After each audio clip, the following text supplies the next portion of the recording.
Good evening, everyone. Thank you for joining us in Soul School. Oh, Jeff, Mm. you know, Jeff is sick. I am sick. This is sick with makeup on.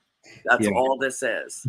You look, actually, you've got very good lighting and you look all peachy and rosy and cheeky and good. I've done several Korean skincare regimens throughout the day. That is one of the things I indulge in from time to time. But Rituals are yes, rituals. so Yes. this is Claritin. This is sick that is fueled solely by Claritin and coffee. So that's what I am right now. Okay. All right. And cheers, because mine Yes. is fueled by Mucinex and Yes. coffee. Yep. And I've got my nice Halloween mug out for the season. That's lovely. Mine is just a basic white, nothing on it, because it was the first one that I could reach in the cupboard. Can I tell Um, you something without sounding like I'm trying to flatter you, Andrea? okay, no, please flatter me, because I Okay. feel like a Okay. Yankee swamp hag right now, and I Okay. could use any uplift you've got.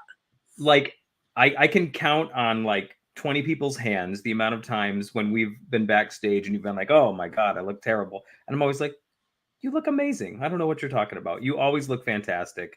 You're always glowing and radiant, and tonight is no different." And despite how you're feeling, your Yeah. countenance doesn't show it because you are a radiant soul. And Oh, well, thank you. I appreciate that. And I think this, the same holds true for you, and anybody Mhm. that's watching this show right now, Mhm. I think would agree that and we glow together. We Mhm. grow and we glow together. When I say classes in session, I'm not talking about we're here to teach anybody else anything. This Yeah. is what I learned this week. This is what you learned this week. Does it apply to anybody else out there? What can we do to help? And this is our 1 hour a week.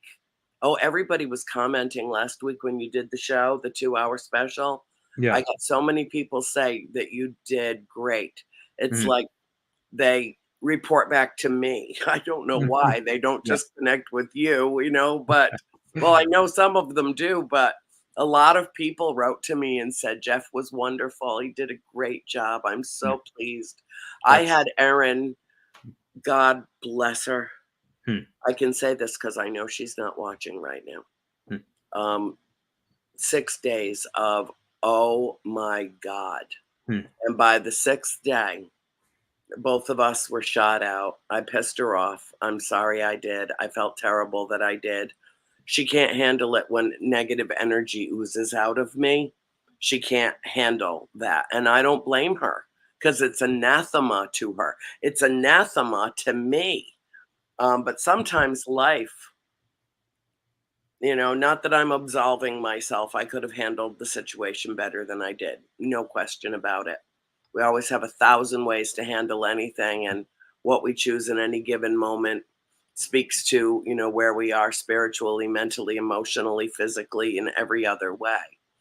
But sometimes it seems to me that life happens in such a way, Mhm. and it's cause and effect, it's action and reaction. So I had a really bad reaction to a message from an Uber driver. Hmm. Hmm. And I was about 35 rows back in a plane that was full of people when I got a notification. Now, she had put in, let me go back. When we were traveling on Tuesday, our flight had been delayed almost an hour, which was really going to screw her up for her flight back down to Jacksonville. And Mhm. we were both exhausted. But we were with our friends Sean and Amy Moore. We all got together in the airport. I don't even remember how they found us or figured out that we were there, but they came and we spent some really good quality time together. And we had been at the farm the night before, really late. None of us had had any sleep, really. Hmm. And so that was lovely. And it was light. It was just light everywhere. Everything felt so good. And even though we had been delayed, that delay bought us time with Sean and Amy. So, yay. But it was also going to screw up Erin's flight. And Mhm. so we said goodbye because we were about 8 rows apart. And she was way at the back of the plane. And so we said goodbye in the terminal in Providence. And then I got up, and as I stand up to disembark, I get a notification that my ride is ETA 2 minutes. I'm like, I watched Erin change the reservation because of the delay on the flight. I saw her put in the Delta number of the flight and everything right into the app. I don't know how to use it, but she goes through it like, and she did it. She changed it. It confirmed it. It was changed. So I just leapt into like panic mode, and I said, Erin, and she said, what can I I can't crawl over people, bless her heart. I mean, she was as frustrated as I was. And I think she expected that I would wait when we got off the plane. But I knew she had to make a mad dash to even try to get her flight to Jacksonville. So it was just a cluster. It was just, Yeah. I took off, not running to baggage claim, but walking about as fast as a lady my age could. And as I got onto the escalator, I twisted my right ankle. It got caught like on part on one stair and part on another, and it just twisted out to the right. Well, this is the one that I injured in Columbus, Ohio, a year and a half ago, and kind of blew out my Achilles heel. And sometimes it's almost impossible to walk on. It hurts, and sometimes it's fine and it doesn't bother me. But that day, I had stressed it to the max, and then I twisted my ankle. Hmm. And I'm breathing and I'm huffing and I'm puffing, and I'm like, oh, shit, what am I going to do? And I sent him a message that I was in the terminal on the way to baggage claim, and there was no response. So I ran, my luggage was already on the carousel. I grabbed it and hobbled into the middle of this big open area in Hartsfield between the North Terminal and the South Terminal. And I stood there. I knew I had a quarter of a mile that I had to walk to get to the Uber pickup spot from where I was in the South Terminal through the North Terminal, and then about another eighth of a mile or more to get to the Uber pickup, and I couldn't walk. And I started to cry because that's the only way that I can get the pressure out of me immediately is to start to cry. It's well, I could have screamed, but probably they would have arrested me. And so I just tucked my head down, and the tears are just flowing down my face. And I'm thinking, how many hours is it going to be before I get home to my mother? How many hours is this going to take now? Because this guy's not going to wait for me. Yeah. I was just frantic and sick in my heart. And all of a sudden, I felt these round, warm arms circle my body, just came completely around me. And I hear in my ear, "Why you cry, dear? Let me help you." Hmm. And I was like, and I look into this radiantly beautiful black face from Cameroon. Hmm. Beautiful woman, stunningly gorgeous woman who just happened to drop off one of her customers, came into the terminal to use the ladies' room and was on Hmm. her way back out when she saw me Hmm. standing there crying. Hmm. And she stopped. And I told her what happened and how important it was for me to get home to my mother. And I didn't know what I was going to do because I couldn't walk. And so she called him and she said, "You come, you get her at South A, S5." And he said no, because the police would give him a ticket. And so she went and got a police officer and put the police officer on the phone and said he will stand with her. I will stand with her. We will help her over to the outer curb, pick her up there. No, cancel. He tells me, cancel the reservation. And so she hit the cancel button and she said, "I'll take you home. I take you home." Hmm. And she did. Wow. And the whole way we talked about God and spirit. And I said to her, and I cried the whole way home. I did. Thank God she had a box of tissues in the car. And we talked about love and spirit and life and death, and she has perfect English. She understood everything I said. I understood everything she said. She didn't have such a thick accent that I struggled. It was perfect. Our communication was at 100%. Mm. And she was just an inspiration to me. And I told her, I said, "You're an earth angel. You're an earth angel. You just appeared in the Mm. terminal out of nowhere Yeah. and just picked me to Mm. save today. That's what you did." Yeah. And I said, I don't even know your name." And she said, "Angela." Mm. Of course. It's like, okay, let the universe just hit me right up in the head. Could this Mm. be more obvious? Mm. She was divine intervention in my life at Mm. a point where I felt like I was in crisis. Mm. I was, I knew I couldn't walk that distance. I was in so much physical pain. I was Mm. starting to get sick. I felt kind of feverish, and I was so overwrought. Mm. Saturday at the event up in Rhode Island, I Mm. was just this side of heat stroke. Mm. It was very bad. I had to be taken back to the hotel and eat a fistful of Motrin to get rid of the almost migraine and lay down and sleep for an hour before I had to go back to Harrisville, introduce The Conjuring on stage at the Assembly Theater, and then stay afterwards for questions and photos. Mm. So I had from 6 that night till 10 that night, like a big event, which Yeah. I was so happy to do, and everybody was so happy to be there. It was wonderful.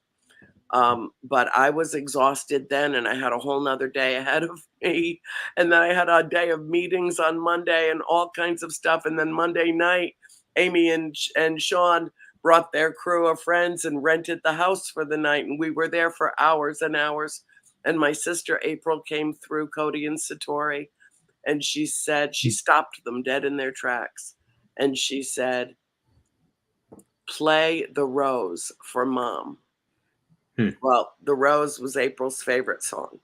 Mm. Now, I can't listen to it without sobbing. And I don't know why she would say that other than for Mom to feel her presence. But I don't know if Mom even remembers that that was her favorite song. Everybody else knows it, but Mom might not remember. Maybe it's to trigger that memory. I don't know why April blasted through and literally stopped Cody and Satori where they were walking. They stopped at the bottom of the staircase going up into my room. Um, Sometimes life throws things at us that we least expect.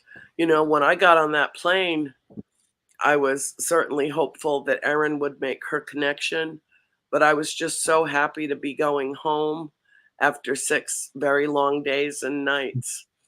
And I was happy that everything had gone so well Mm. and that I got to say goodbye personally with Sean and Amy and have that time with them. And everything was going so well.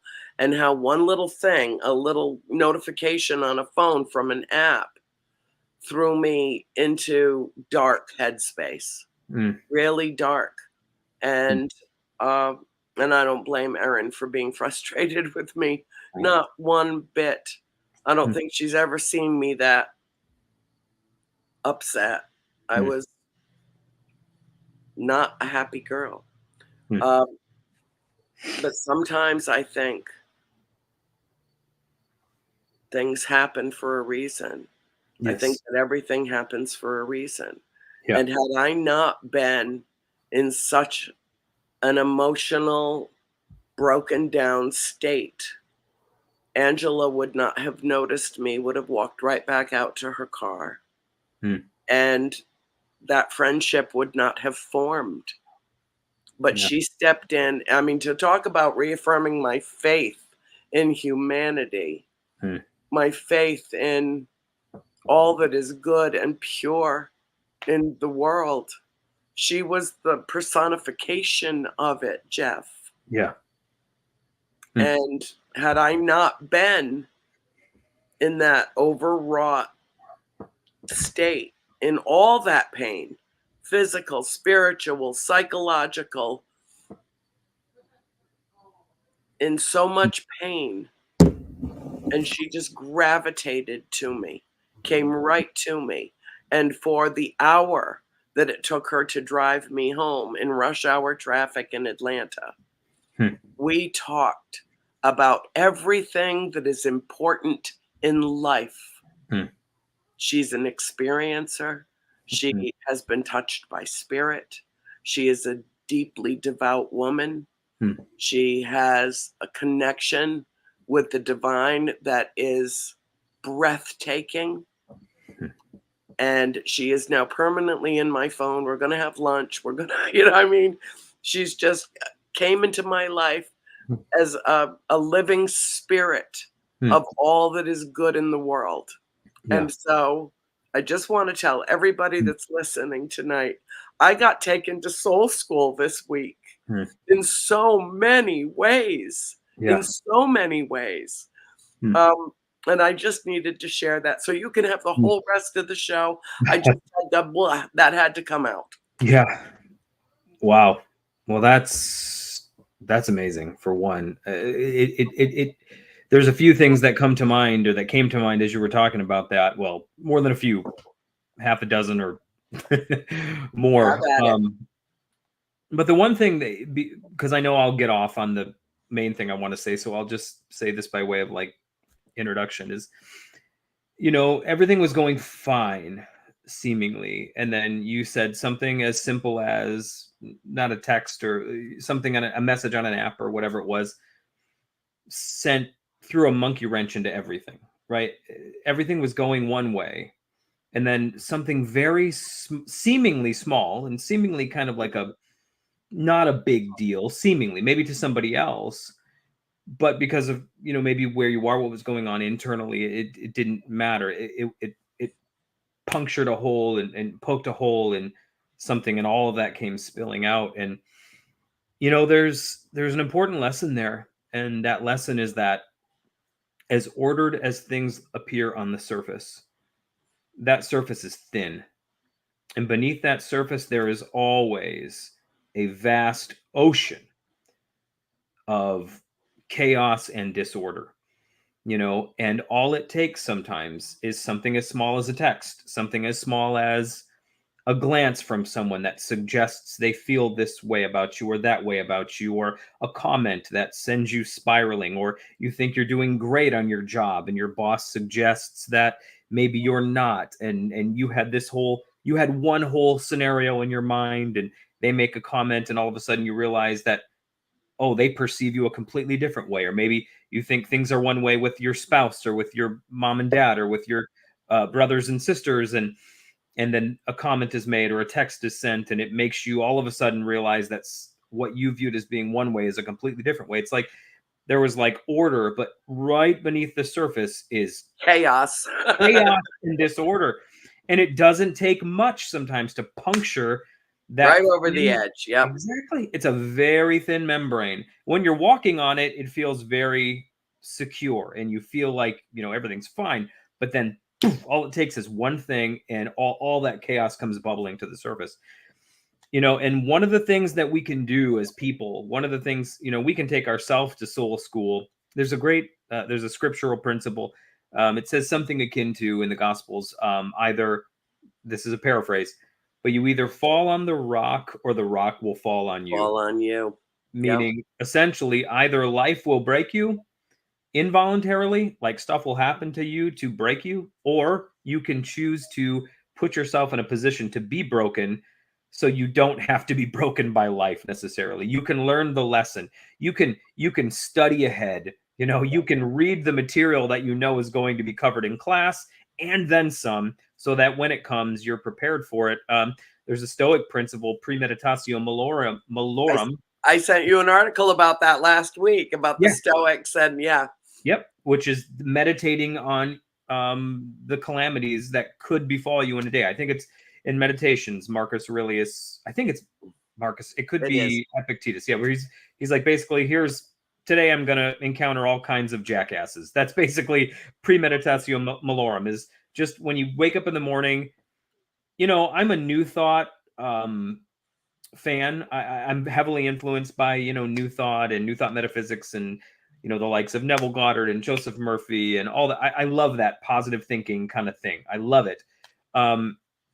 However, I found there to be a little bit of a problem with it, because I would always wake myself up in the morning, and I would think positively about my day and imagine this perfect day and how it was going to unfold itself to me just perfectly. Green lights all the way, and the person in the drive-through is going to pay for my thing, but whatever. Just all, I just pictured positive, positive, positive, and there's nothing wrong with that. It's great to face the day with a positive mindset, and I would always end with Emile Coué's, day by day, in every way I'm getting better and better. I would say that 21 times, as he prescribed one to do, using the beads as one would use a rosary. And one of the ways that I reprogrammed my broken brain a few years ago.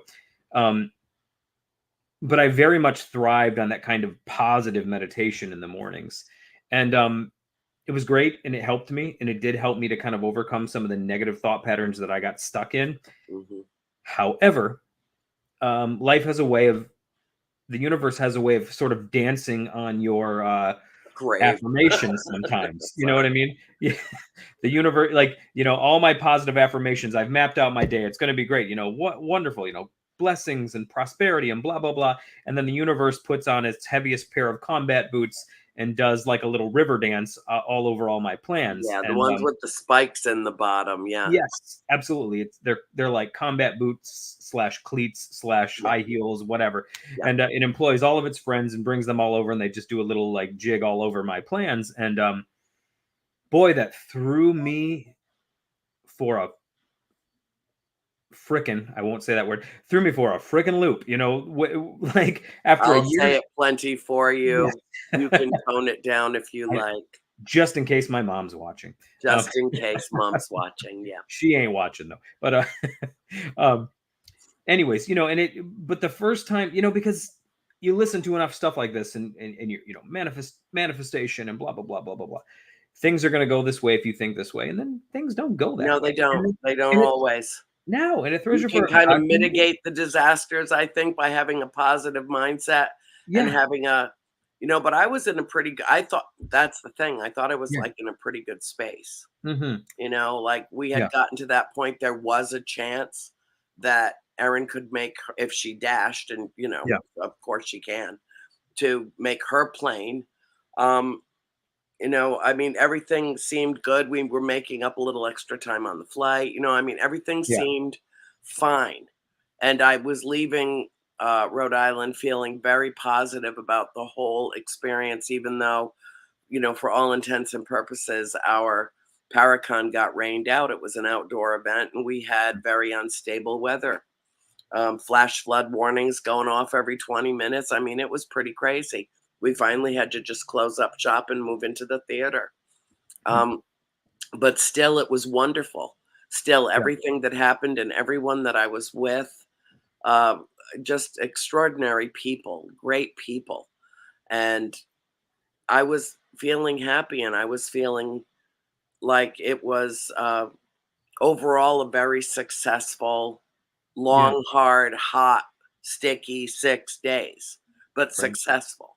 Right. And I didn't even know I had that kind of anxiety brewing in me when it happened. So I was kind of shocked by it, and I didn't know how to suppress it. Yeah. I didn't know how to not panic, thinking I'm not going to have a ride home, and I don't know how I can get another one. Yeah. So, sometimes it's almost like it can fool you. I have a friend, George Lopez. Very overall, I would generally describe him as a pessimist about life, about everything in life, everything in life. And then his attitude about that is, if I'm a pessimist, then, and a pragmatic one at that, then when good things happen, I will be so delighted and surprised. Yeah. Not expecting any of this good fortune. Right. or goodwill, or, the extension of whatever comes his way. And I think that if you live in that kind of space, you Hmm. limit your opportunities for really incredible things. I think that we do manifest our destiny, and Absolutely. our expectations do matter to a Yes. point. Yes. And I think that having studied philosophy for so long, the whole free will versus determinism is, the jury's still out on that. I think it's an odd combination of both. Agreed. Yep. Um, and that's not a cop out. That's not hopping on the middle of the fence. I see elements of both in life. Yeah. But the longer I live, the more I believe that we each have a destiny to fulfill, and our free will is what takes us into it if we see fit to follow it. Yeah. If not, we're going to go down another path, Yeah. and maybe have to come back and do it all over again until we learn our lessons well. Yeah. So, that said, I like to put my best foot forward at Yeah. all times, Yes. and I think that we all do. Yeah. And Absolutely. Yep. I felt like I had kind of a mini breakdown Mm. that day.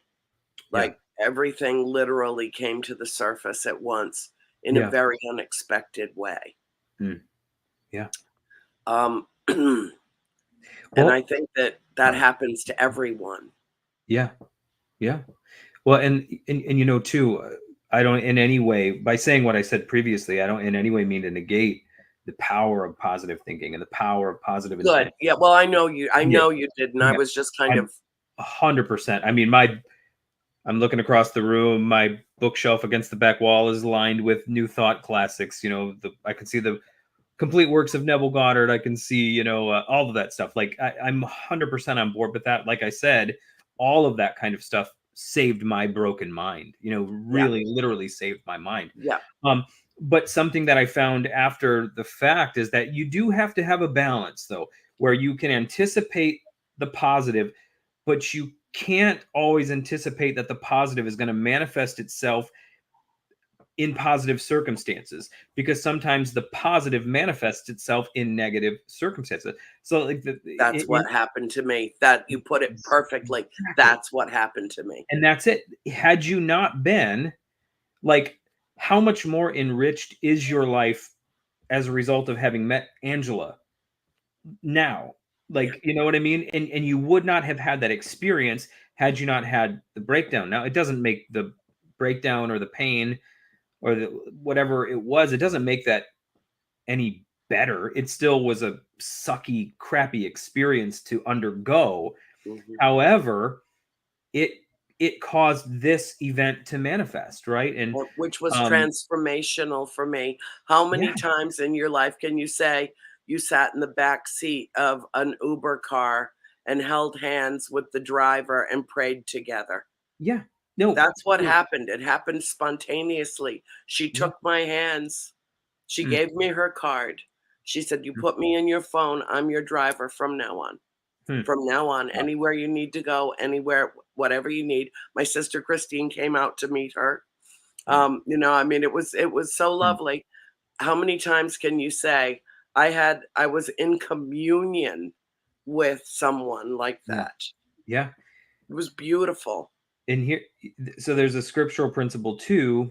It says, where sin abounds, grace abounds all the more, right? Now, Yeah.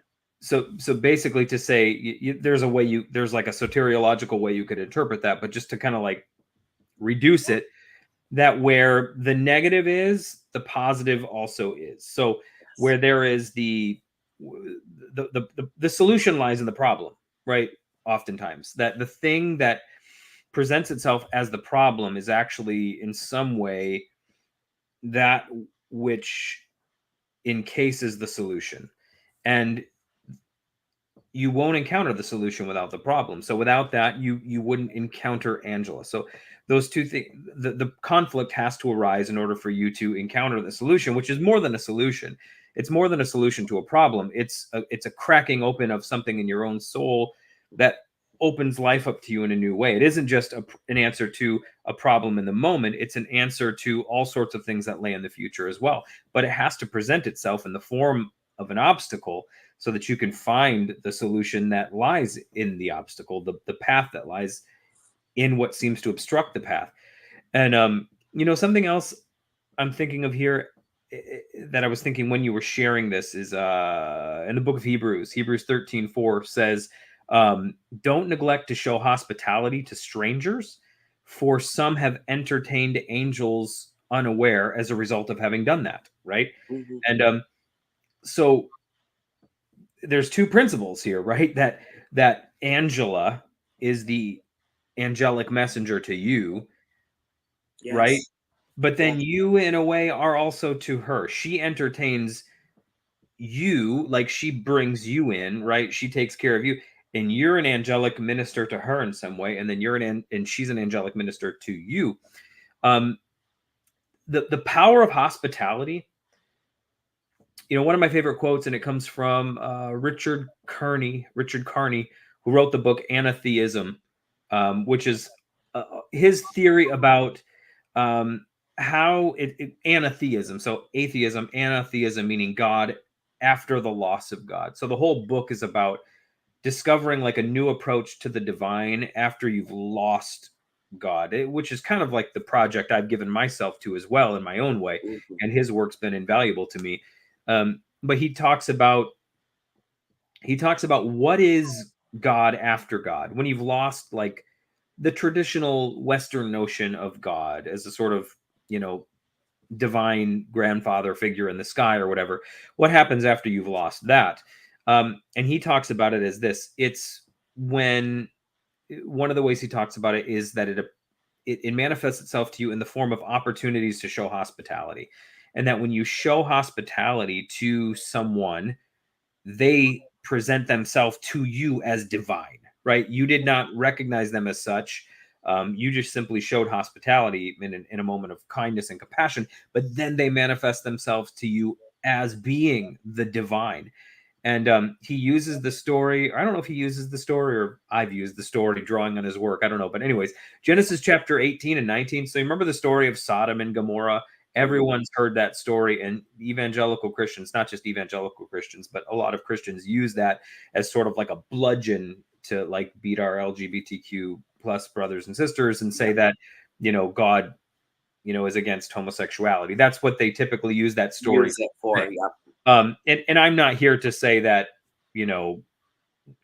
Jewish Yahwist worshippers living in that century were these sort of progressive minded individuals who would have been what we are today. Of course they're not, and it's not fair to impose 21st century values on an ancient text. So I don't know what their beliefs were concerning all of that, but this story still is not intending to communicate what it's often used to communicate. Yes. Um, I see your point.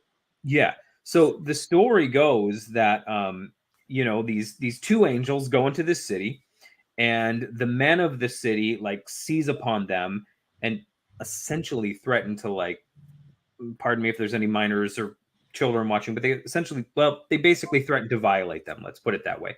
And they're taken in by a man and a man named Lot and his family.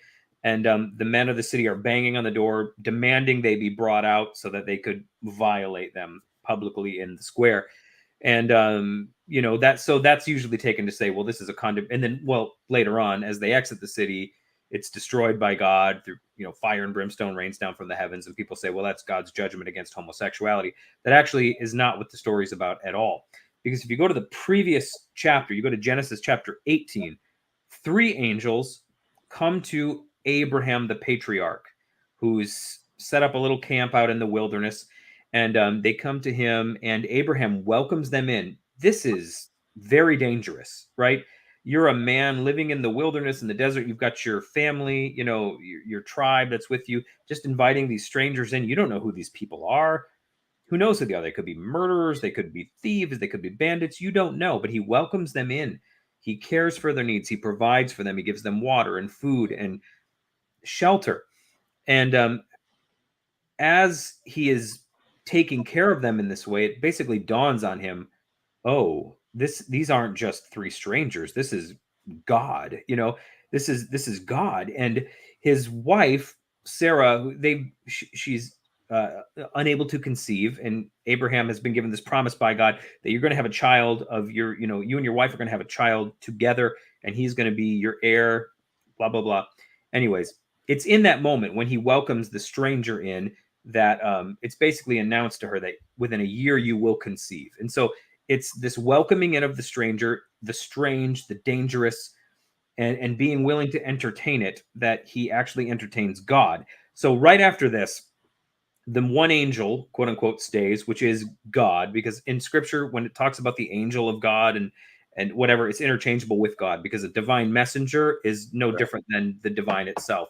So the two angels leave and they go to Sodom, and those are the two angels who are seized upon by the men of the city and threatened, whereas the other one stays. And so it's actually juxtaposing the way that one individual welcomed and treated a stranger versus the way another group of individuals welcomes and greets a stranger, because there were desert codes of hospitality. Sodom violated those codes of hospitality. It had nothing to do with sexual orientation or anything like that. That wasn't even a concept at the time. It was that they were violating these laws of hospitality, and that's why, symbolically speaking, their society deteriorates symbolically for the raining down of fire from heaven. But the point is, Abraham welcomes the stranger, celebrates them, and recognizes them as divine messengers, whereas this city sees them as something to violate and treat in a vile manner. And so, like, when you welcome, when you entertain, when you like, for you, that this woman doesn't know you, Angela doesn't know you, At right? all. She has no clue who you are. I mean, No. as far as I know, doesn't know who you are, but sees you in distress, sees you in In pain, need of help. in need of help, and she puts her arms around you, and in that moment she embraces you, a stranger to her. You become God to her, ministering back to her, and she becomes God to you in a sense. And man, it's such a powerful concept. And we look for God up here, out there, whatever, inside the covers of a book, on the other side of some kind of meditative exercise, but a true encounter with God lay on the other side of hospitality. And the quote from Richard Carney that I started saying before I got into all of that was that whenever hostility gives way to hospitality, there and then the kingdom of God has come. And we talk about the kingdom of God in whatever, and we have all these lofty things we mean when we say that, but what it really means is when hostility gives way to hospitality. That's the kingdom of God, whatever that means, manifesting in our world and in that moment. And it's a simple gesture sometimes, right? And that's even why in scripture and stuff it talks about, like, if you just give a cup of cold water to someone in my name, you've done more than all of the religious people do with all of their hysterics and histrionics. And um, I don't know. I'll never forget the moment, Andrea. I was a pastor at the time, and I was still struggling with my fundamentalism. Right, I was becoming a much more gracious and inclusive individual. Just in private, through the process of prayer and meditation, my heart was being changed, and I was becoming more loving and compassionate. And things that I once thought were sin, and people who I once thought were sinners, that was all starting to kind of fade away, and I was kind of beginning to see people in a different light. But still, you have biases you can't help but have because of how you were raised and the system you're ensconced in. And at the time, this is, I mean, we're talking almost 2 decades ago now at this point. I still was not like, I hadn't fully grappled with the idea of like inclusivity in terms of people's sexuality, because it was just, that was a very hard line in the movement I came from. Right. And Oh, so, sure. Oh, God, yeah. and it was something I had feelings about, and I knew we were probably incorrect about, and even, but it was a barrier up here. And so anyways, I remember I'm at the store, and I'm working at the church at the time. It's my lunch break, and I'm going to get the incredible lunch of a diet root beer and a protein bar. And I'm down the like protein bar aisle, and I see a woman, and she's uh, she's wearing like a shirt advertising. She's member of the LGBTQIA plus community. She's wants you to know. She's advertising it, and that's fine. But at the time, I had a strong, I didn't even really have a bias. Like, I wasn't like antagonistic or anything, but still, like, there was just that little bit of resistance in me, right? I hadn't fully experienced that like transformation yet. But I'm watching this, but this is where it happened for me, because I'm watching this woman help her, a mother who was probably in her 80s or 90s. And I'm watching this woman take like heavy objects off of the shelf and load them in the cart for her. And that's all it was. That's literally all she was doing. But she was helping her mother. And in that moment, I just start to weep in the aisle of the grocery store, because in that moment, I see God in an unexpected place for me at the time. I see God in a place where at the time I was not prepped or primed to see God. But all of a sudden it's there and it's on display. And this woman is the most brilliant display of the divine that I've ever seen in my life in that moment. And I'm just sitting there weeping, protein bar in one hand, diet root beer in the other, probably looking like a crazy person. And so I quickly wipe my eyes and get out of there before they like call the cops on me or something. But that changed me when I saw God on display in something that, to me, prior to this experience, was not a place where I was primed to see God on display. And I guess, I don't know, all that to say, when you God is everywhere. The divine is everywhere, right? Gerard Manley Hopkins says Christ plays in 10,000 faces and places and faces not his own, and everywhere, right? It's everywhere. It's right beneath the surface. And sometimes it's just that gesture of hospitality. So in the same way that all it took was that text message to breach the surface and give way to chaos, right? Also, where sin abounds, grace abounds all the more. So the opposite of what you experience is also right there. So then all it takes then sometimes is a simple act of hospitality to rupture the artery that gives way to all of this love and grace and divinity. So it happens the same way in both contexts. And so all it took was a slight gesture to cause the chaos to come forth. And at the same time, all it took was a slight gesture to cause the opposite to come forth. And we look for it in all the wrong places sometimes, but it's in the simple acts and simple gestures of just recognizing the divine, recognizing God in a simple act of love, like a woman helping her elderly mother pick up heavy items in a grocery store or whatever. That's where the divine is. Anyways, It is love. it I mean, is. that's what we talked. That's what we talked about. Yeah. Macrocosmically and microcosmically. Yes. What we were talking about, and all around it, and inside and outside, and all of it was one thing, and it Yes. was love. And love is the answer to every question. If you can get down to that common denominator of existence, Yes. that's it. It is. And I found that in her arms instantly. She found it with me. I mean, we were able to, I could put my hand on her shoulder, and I mean that we had physical contact immediately. Strangers don't normally do that. We have our own boundaries and our own, space that we all seem to maintain in public spaces.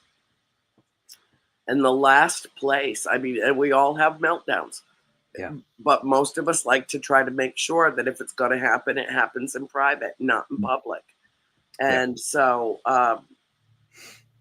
it was almost like a cosmic conversion and conspiracy of events that led me to her. Yeah. And led her to me.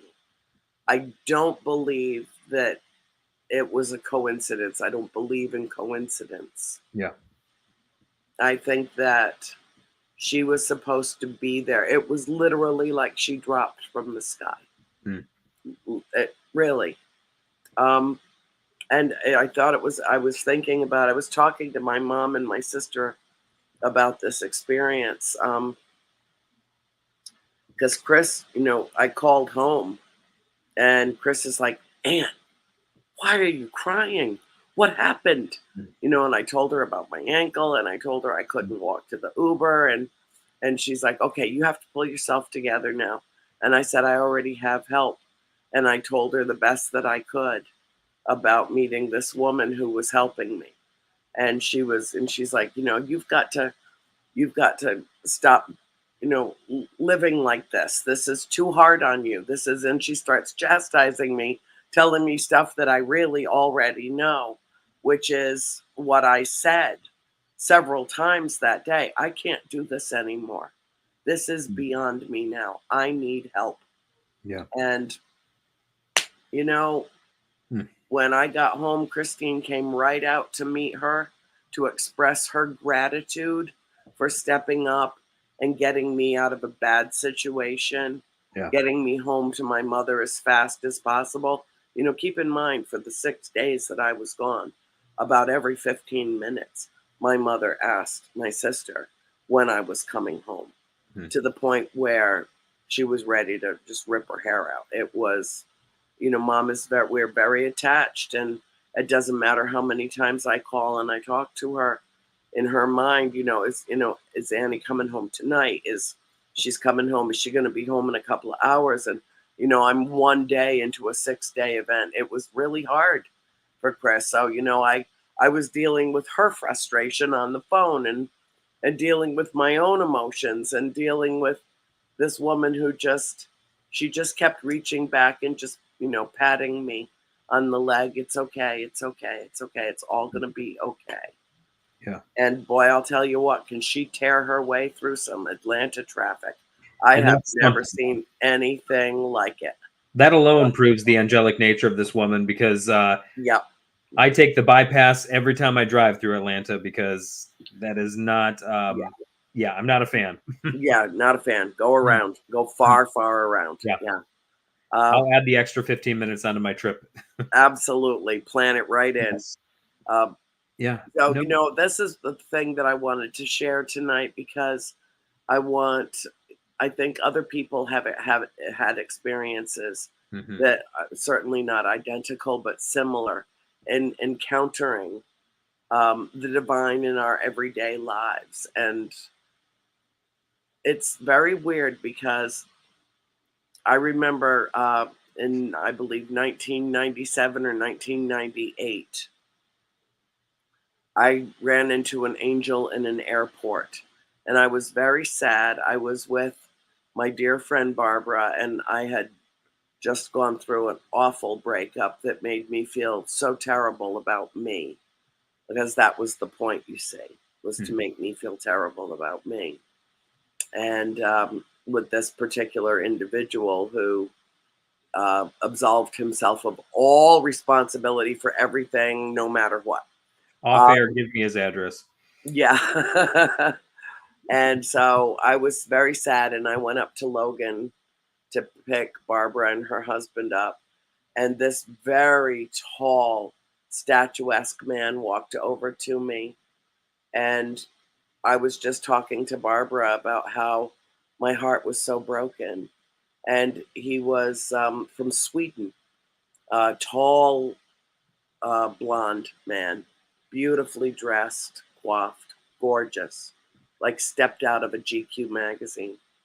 And he leaned over to me and he said, some people live their entire lives without feeling love, Hmm. true love. Hmm. And then he just tipped his hat and just kept on going. Hmm. So, in other words, yes, I was in terrible suffering, but I wouldn't be suffering that much if I hadn't really loved him. Hmm. And I did. Hmm.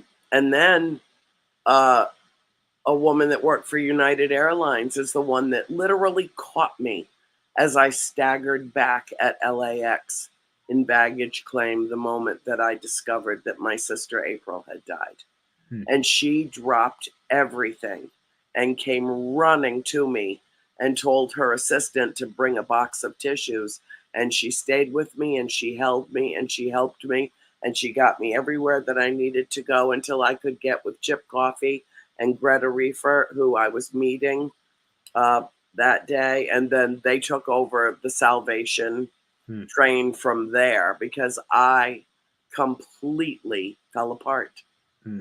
Um, what is it about me in airports? I do not know. Maybe it's a clue that I spend too much time in them, Hmm. or that God is in the terminals of America, or I don't know what it is, but I've There's some had symbolism several there, though. very close, profound encounters with people. How many? Three? Okay. You 3 minutes. always, Yeah. Go ahead. I'm sorry. I was just going to No. say we always meet the divine in liminal space. And that maybe could be the symbolism of the airport, because the airport is the between. You're between two locations, right? You're in, and that's where we meet the divine. We meet the divine in liminal space. I've been obsessed lately with the story of Jacob and Esau, and I've talked about it the last 3 weeks on the show because my mind has been absolutely obsessed by it.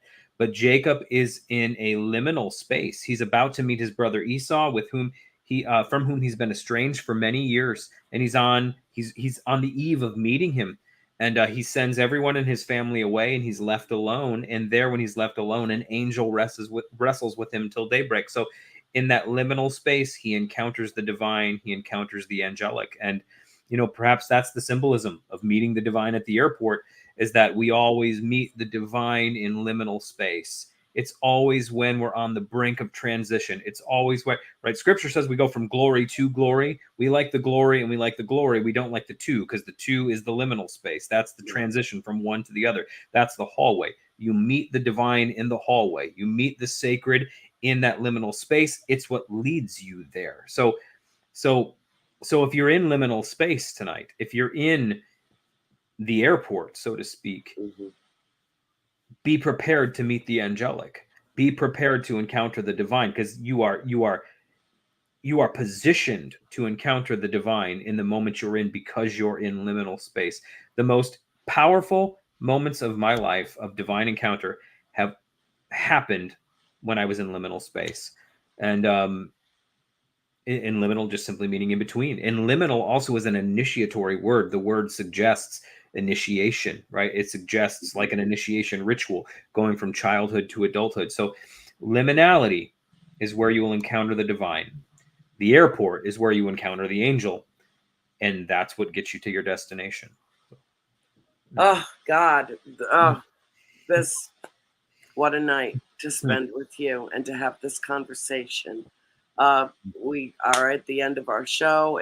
mm, It is. I want to talk about this some more. We will again, yes, yes, um, about liminal space in particular. I think that's a fascinating concept that I absolutely. have not spent enough time on. So Mm, we will revisit this. But for now, mm, it's time to move on to the next class. So it is class dismissed for those who have joined us in Soul School tonight. mm. I love you with all my heart. I will talk to you later in the week, and we'll pick up from where we left off as we always do.